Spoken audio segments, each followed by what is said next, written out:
Hey Pep, let me get a picture, bro. Yo, my man smoking off, yo. Yo, hey Pep. Yo, nah, you man need to see this, bro. Oh my God.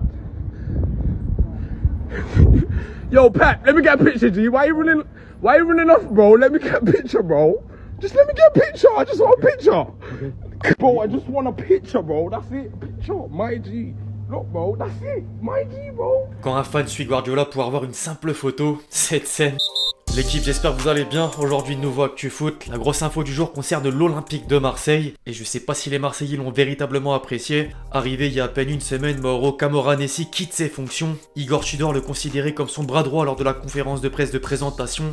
Décidément, les mauvaises nouvelles s'enchaînent. En espérant que la suite sera meilleure avec éventuellement un rachat du club si McCourt change enfin d'avis ou avec des recrues de qualité. À ce sujet, tenez, le mercato se poursuit. Dans le rayon des c'était pressenti et c'est désormais officiel, entre guillemets, le Lensois Cheick Doucouré a rejoint le Crystal Palace de Vieira, tandis que l'AC Milan présente Yacine Ali à la presse quelques mois après l'accord conclu. Au-delà du marché des transferts, cette semaine marque le début des hostilités. Les joueurs sont enfin de retour au travail et la pré-saison va pouvoir commencer. C'est aussi l'occasion de voir les nouveaux maillots édition 2022-2023. Outre Dortmund avec sa tenue extérieure fraîchement utilisée, le Bayern vient d'annoncer le sien. Idem pour le Real Madrid. Manchester United a communiqué son maillot principal. Lyon le numéro 2. Pareil pour Liverpool et plus dernièrement l'Inter. Alors vous préférez lequel en termes de design? Au passage, en plus du commentaire, les amis, pensez à lâcher votre meilleur pouce levé. La série ne se porterait que bien si on atteint le cap des 5000 likes. 5000, oui c'est possible. Merci vraiment à tous ceux qui le feront, vous êtes juste les boss. Les dernières images du jour ont quasiment toutes été réservées aux nouveautés qui vont apparaître dans notre sport. La tradition estivale continue. La MLS Next Pro, équivalent D3 américaine, met en place deux nouvelles règles. Premièrement, si un joueur reste au sol pendant plus de 15 secondes, il devra être évacué et devra patienter 3 minutes avant de rentrer. Je trouve ça super. Quant à la seconde, si un joueur est expulsé, il purgera sa suspension contre l'équipe en question au match retour. Au match retour, effectivement. Prendre des idées de l'autre côté de la planète quand elles sont bonnes, ce serait pas insensé, je pense qu'on est d'accord.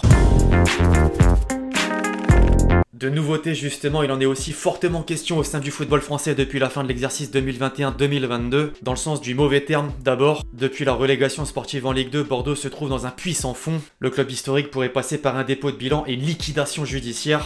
Aïe aïe aïe. Par manque d'arguments suffisamment solides, la DNCG a décidé de reléguer les Girondins en National 1. Une décision confirmée par la commission d'appel de la Fédération Française de Football. La direction bordelaise n'a d'autre choix que de tenter un dernier recours devant le CNOSF. Ce sera mardi prochain, puis espérer un verdict positif afin d'éviter la disparition. La disparition carrément. Un homme est largement et logiquement pointé du doigt, c'est sans surprise Gérard Lopez. Certains lui reprochent en fait de faire le blabla ou des acrobaties financières plutôt que de sortir son chéquier. Les critiques sont pas passées inaperçues aux yeux du principal intéressé. Le président a déclaré avoir ajouté 14 millions d'euros en séquestre aux 10 millions déjà mis, et la confiance est de mise. Y a qu'une chose à dire, affaire à suivre. On peut faire un parallèle à l'autre club mythique du championnat français qui vit des heures sombres. Saint-Etienne ne sera pas racheté par le groupe américain Blitzer. Les dirigeants stéphanois actuels se persuadent de remonter immédiatement en Ligue 1. C'est fort quand même et que la valeur reste intacte. Pourquoi pas? Seulement c'est pas si simple que ça en a l'air. Et j'en atteste avec les nombreuses années du RC Lens en D2. D'ailleurs, en lien direct, le propriétaire des 100 et or a mandaté la banque d'affaires Lazard pour trouver un nouvel investisseur. Figurez-vous que ce même David Blitzer aimerait maintenant se reporter sur le Racing. Mais en soi, vous dites oui ou non? C'est pas facile. Alors on évoque les organigrammes de club et ce qui se passe en coulisses. L'OGC Nice à son tour procède au changement car la collaboration avec Julien Fournier prend fin. Des divergences stratégiques, pour reprendre les termes, ont poussé la tête des Aiglons à écarter le directeur du football. Galtier entretenait déjà de mauvaises relations avec lui. Bon, c'est désormais de l'histoire ancienne. L'entraîneur français officie à présent au Paris Saint-Germain avec la lourde tâche d'atteindre les sommets. L'ambition affichée en tout cas vaut tout le mérite du monde. Lors de sa conférence de presse de présentation, il prévenait sur ses intentions au niveau du comportement. Entre autres, les compromis n'existeront pas, ou plus. Dès son premier entraînement, le ton était donné avec un discours mobilisateur face aux joueurs, dans la lignée des paroles initiales. À côté du respect à ne pas négliger, les performances priment forcément. Là encore, les avances valent le détour. Je cite, « Il y aura une approche différente sur le jeu par rapport à ce que j'ai fait avant. Paris a souvent la possession face à des blocs bas. Ça ne ressemblera pas du tout à ce que j'ai pu faire avant. J'ai des joueurs incroyables à ma disposition. » À noter qu'il privilégie un système à 3 derrière. En parallèle, certaines rumeurs ont été effacées, tout simplement. Neymar est un joueur de classe mondiale, l'un des meilleurs du monde. Quel entraîneur ne souhaiterait pas l'avoir? J'ai une idée très précise de ce que j'attendrai de lui. Bien évidemment, je souhaite qu'il reste. Comme ça, c'est clair. Concernant les statuts au poste de gardien, la décision est prise. Les nouveaux décideurs parisiens ont choisi Donnarumma en tant que numéro 1 et Navas en doublure. Reste à savoir si ce dernier veut assumer ce rôle. Il faudra faire en sorte que tout le monde soit considéré. Dans ce sens, justement, il poursuit, je cite, « Je vais faire en sorte que les joueurs soient heureux sur le terrain et dans le vestiaire. Je pense ainsi que l'effectif doit être réduit. On ne peut pas avoir des joueurs qui ne jouent pas. On va faire en sorte de réduire et trouver la bonne taille d'effectif. » Inévitablement, les jeunes sont pris en compte. Mon staff et moi aurons un regard très important sur la formation et la préformation du PSG. Je sais de quoi je parle. À Lille, on a été champion avec des joueurs formés au PSG. On connaît tous la qualité de la formation à Paris. Le compliment au passage. Les jeunes qui le mériteront viendront s'entraîner avec nous et pourquoi pas participer à quelques matchs avec l'équipe pro. Beaucoup sont partis trop tôt. On va essayer dans les semaines à venir de mettre en place un groupe élite. C'est ce qu'on avait vu dans la série Mercato. Nasser se montre ambitieux lui aussi à ce propos. L'objectif est de dénicher le nouveau Mbappé. Plus compliqué en revanche. Alors le centre de formation à coup sûr n'est potentiellement une autre idée dans les tuyaux. Ces dernières semaines, le club de la capitale envisageait de faire un partenariat avec Braga. De 1 pour prêter des jeunes issus du centre de formation du PSG qui ont encore besoin de se développer. Et de 2 afin d'avoir accès aux nouveaux talents issus du club portugais.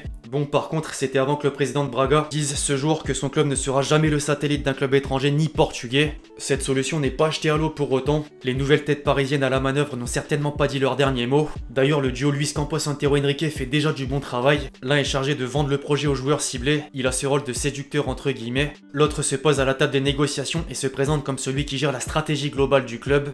La deuxième arrivée puis troisième devrait bientôt suivre. Selon Loïc Tanzi, Luis Campos espère avancer sur son recrutement 7 semaines avant le départ au Japon. A noter que cette tournée se fera avec l'absence de plusieurs éléments. Le quotidien L'équipe stipule que 10 joueurs devraient être mis de côté, à savoir les indésirables. Gay, Diallo, Icardi, Kurzawa, Ebimbe, Draxler, Herrera, Rico, Wijnaldum et Rafinha.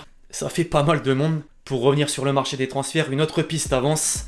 Hugo Ekitike a donné son accord au Paris Saint-Germain. Le champion de France espère convaincre Reims de revoir son prix à la baisse après l'offre de 36 millions d'euros plus 10 de bonus de Newcastle. Vendredi dernier, Foot Mercato faisait un état de la situation sur la quête de renfort offensif. Pour Lewandowski, Paris veut certes l'associer à Mbappé, mais le dossier semble compliqué, alors que pour Scamacca et Ekitike, ça avance. D'ailleurs, Santiaouna indique que les Rouges et Bleus veulent les deux.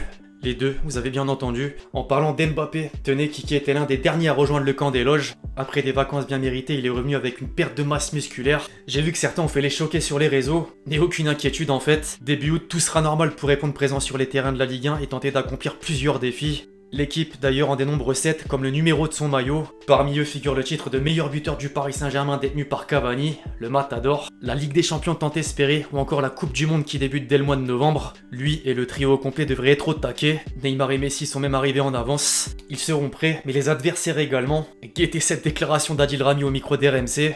Je cite, Neymar et Messi, je les ai joués quand ils étaient à leur apogée et quand j'étais à mon apogée. C'est pas maintenant qu'on a tous 35 ans que je vais les craindre.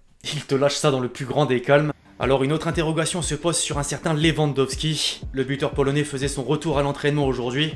Et en Bavière, ça devrait pas durer. Le Barça s'apprête à faire une offre de 50 millions d'euros, soit le montant demandé par les dirigeants bavarois. Chelsea et le PSG gardent tout de même un œil au cas où ça ne se fait pas. Une chose est sûre, le principal concerné ne veut pas continuer l'aventure. Du coup, ça ouvre éventuellement la porte à un autre attaquant. Fabrizio Romano a dit dans un live Twitch que Jorge Mendes réessayait d'envoyer Cristiano Ronaldo au Bayern. On est tous à peu près d'accord pour dire que ce serait le défi parfait. À voir si Oliver Kahn va changer d'avis. Le président faisait savoir la semaine dernière qu'il n'était pas intéressé. En défense, ça casse déjà la tirelire pour Mathis de Ligt. Une première offre officielle a été formulée à hauteur de 60 millions d'euros plus 10 de bonus, malheureusement refusée par la Juventus. Les Bianconeri en demandent 80 millions. À suivre dans les prochains jours. On arrive déjà à la question que vous m'avez posée dans les commentaires du dernier Actu Foot. Quelle serait la prochaine destination de Lionel Messi s'il venait à quitter le Paris Saint-Germain? Sinon, continue comme ça, tu es le boss. Merci beaucoup. Déjà, il partira pas cet été, c'est sûr. Après, on sait qu'un retour au Barça sous Xavi serait pas improbable. Un endroit plus exotique également. L'Inter Miami de David Beckham, par exemple. Et je mise plutôt sur un club européen. Second poteau, Pavard!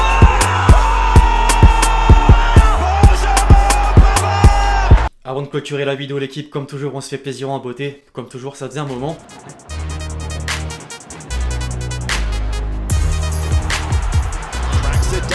Up to his right foot, the cross towards Ricci, second effort, it dribbles and no! Se rater, mon dieu. Bref, l'équipe, c'est tout pour l'actu foot du jour. J'espère que vous l'avez kiffé. Je compte sur vous si c'est le cas pour lâcher votre meilleur pouce levé. Pensez à lâcher votre commentaire et votre question pour le prochain épisode. Puis d'ici là, on se retrouve très vite sur la chaîne pour de nouvelles vidéos. C'était Lexti. Ciao, ciao.